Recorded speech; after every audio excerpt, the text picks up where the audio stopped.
ஜல்லிக்கட்டு போராட்டத்தின் போது சிலர் தனி தமிழ்நாடு கோஷம் எழுப்பியதற்கு ஆர்எஸ்எஸ் கண்டனம் தெரிவித்துள்ளது. சென்னை எழும்பூரில் ஆர்எஸ்எஸ் இயக்கத்தின் பேரணி நடைபெற்றது. அதன் தொண்டர்கள் அந்த அமைப்பிற்குரிய புதிய சீருடையில் அணிவகுத்து வந்தனர்.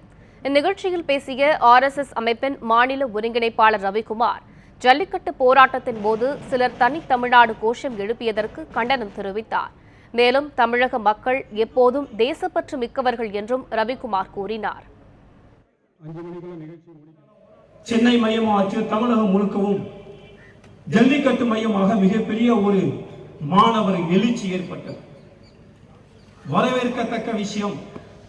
ஜல்லிக்கட்டு சம்பந்தமாக ஆர்எஸ்எஸ் கருத்து முதல் நாளிலேயே ஆர்எஸ்எஸ் அகிலபாத பொறுப்பாளர் செயலாளர் ஒருவராக இருக்கக்கூடிய ஜே நந்தகுமார் அறிக்கை வெளியிட்டார். தமிழ்நாட்டுடைய பாரம்பரியமான விளையாட்டது, அதை வேறுகள் கொண்டு பார்த்து அதை தடுக்க கூடாது என்பது.